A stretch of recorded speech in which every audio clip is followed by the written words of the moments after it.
Hello students, welcome back to my YouTube channel the pen and page by Tiwari ji.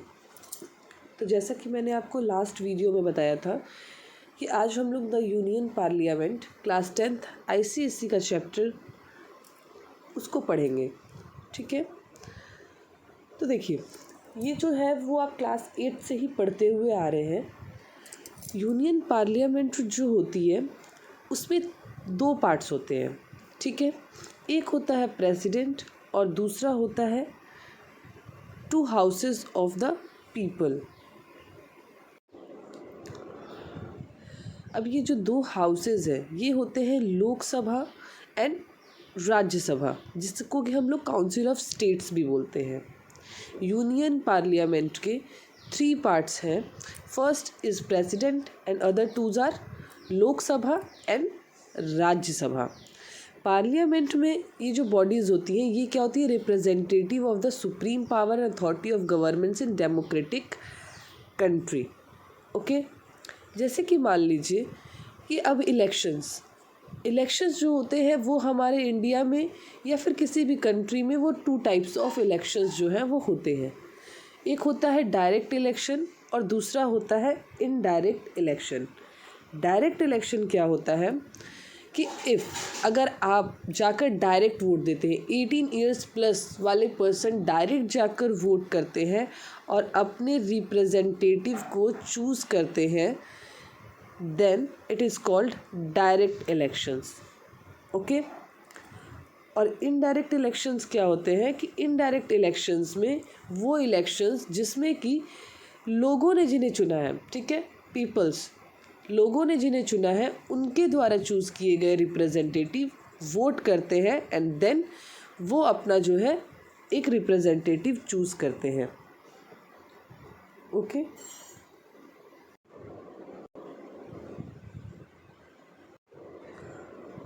So federal government वो government है जिसमें कि government 2 या 2 से ज़्यादा टायर्स में डिवाइडेड रहती है और उनकी इंडिविजुअली पावर्स भी अलग अलग रहती हैं।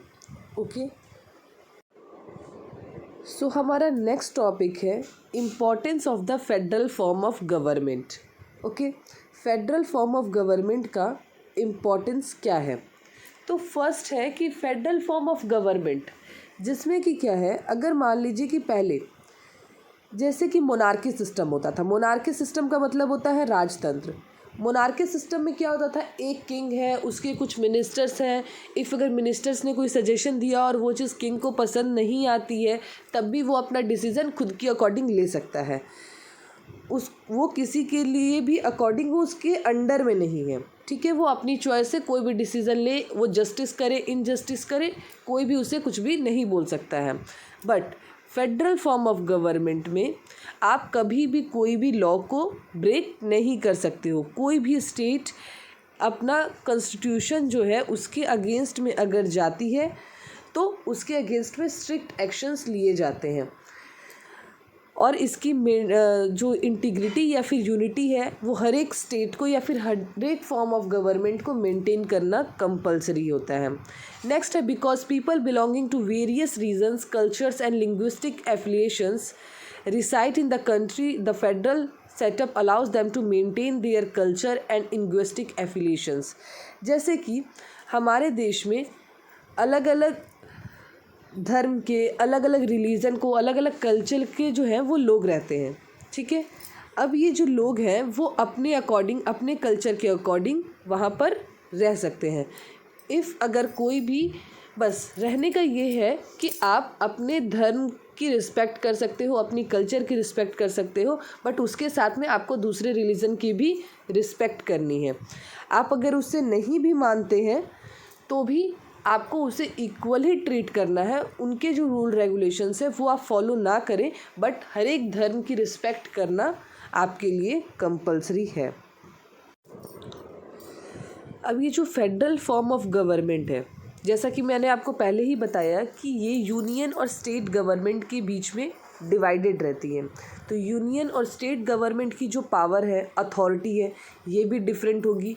ये भी जो है वो हमारे कॉन्स्टिट्यूशन के अकॉर्डिंग डिवाइडेड रहती हैं और अपनी अथॉरिटी के अकॉर्डिंग यूनियन और स्टेट गवर्नमेंट जो है वो वर्क करती है। नेक्स्ट है हमारा the state also participate in the functioning of the government. The upper house Rajya Sabha mainly consist of the representation of the states.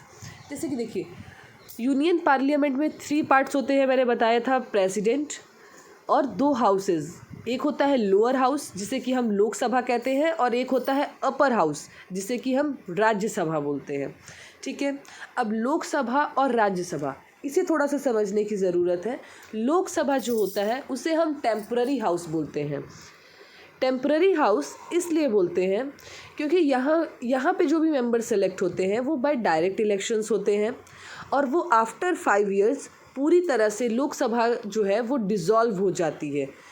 अगर कोई इमरजेंसी की सिचुएशन है तो 1 साल के लिए जो है इनका टाइम पीरियड एक्सटेंड किया जाता है, मतलब कि मैक्सिमम 6 इयर्स के लिए लोकसभा के जितने भी मेंबर्स हैं वो वर्क कर सकते हैं। But after 5 years to 6 years in exception case वो पूरी तरह से डिज़ोल्व हो जाती है और उसके बाद फिर से फ्रेश इलेक्शंस होते हैं और इलेक्शंस के बाद में लोकसभा में नए मेंबर्स सेलेक्ट किए जाते हैं। रिसेंटली लोकसभा में 550 मेंबर्स होते हैं। 550 मेंबर्स में अलग अलग जो है वो सबका नंबर रहता है।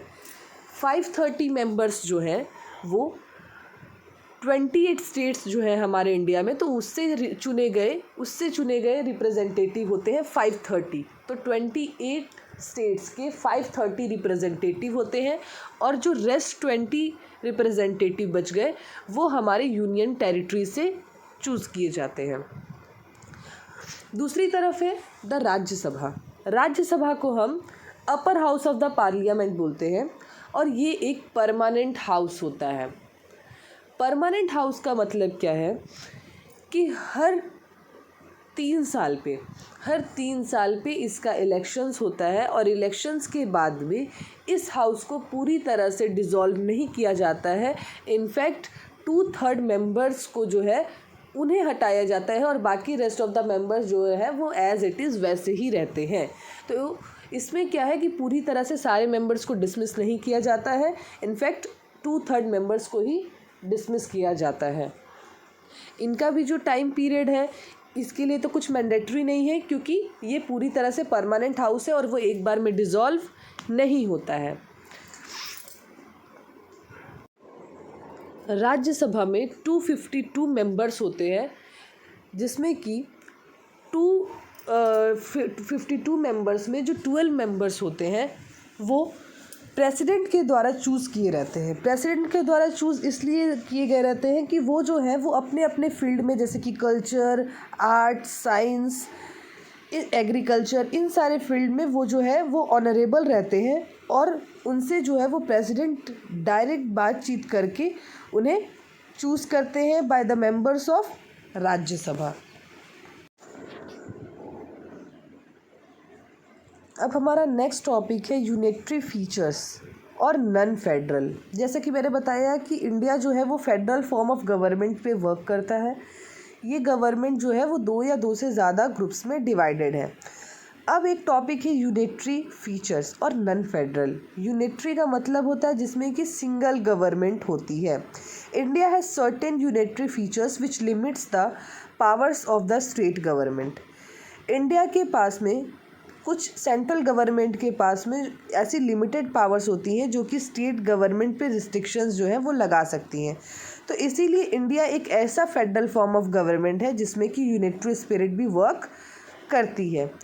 सेंट्रल गवर्नमेंट में इंडिया जो है वो बहुत ही स्ट्रॉन्ग है, has been vested with power and authority. उसके पास पावर और अथॉरिटी दोनों है। There exist free list on which the government can make laws, these are the union list।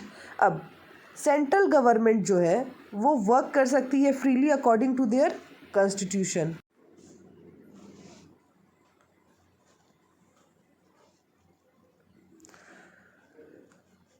सो आज तक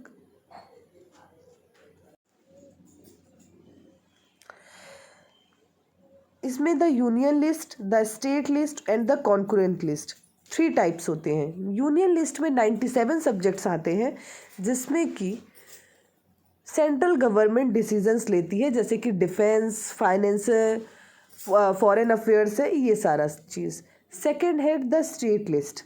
द स्टेट लिस्ट में 67 सब्जेक्ट्स आते हैं और इस पे particular different state governments work करती हैं अकॉर्डिंग टू देयर अथॉरिटी, और इसमें आते हैं एजुकेशन, हेल्थ, ये सारी चीज़ें। थर्ड है द कॉन्करेंट लिस्ट। इसमें 47 सब्जेक्ट्स आते हैं जिसमें कि लोअर फॉर्म ऑफ गवर्नमेंट जो है वो पर्टिकुलर अपने एरिया के अकॉर्डिंग वर्क करती है। इफ़ अगर कॉन्करेंट लिस्ट जो है वो कोई डिसीज़न नहीं ले पा रही है, या फिर वो जिनके लिए डिसीज़न ले रही है लोगों को वो पसंद नहीं आ रहा है, तो वो स्टेट गवर्नमेंट से ये अपील कर सकते हैं कि ये जो डिसीज़न है वो हमारे लिए वैलिड नहीं है या फिर हम लोगों को एक्सेप्टेबल नहीं है। तो स्टेट लिस्ट उस पर डिसीज़न सुना सकती है। अगर इफ स्टेट लिस्ट से भी वो मटेरियल सॉल्व नहीं होता है देन वो यूनियन लिस्ट के पास जाकर बात कर सकते हैं। ओके, आज तक के लिए इतना ही। चैनल को लाइक, सब्सक्राइब और शेयर ज़रूर कर दीजिएगा। नेक्स्ट वीडियो में हम इसका नेक्स्ट पार्ट पढ़ेंगे। Thank you.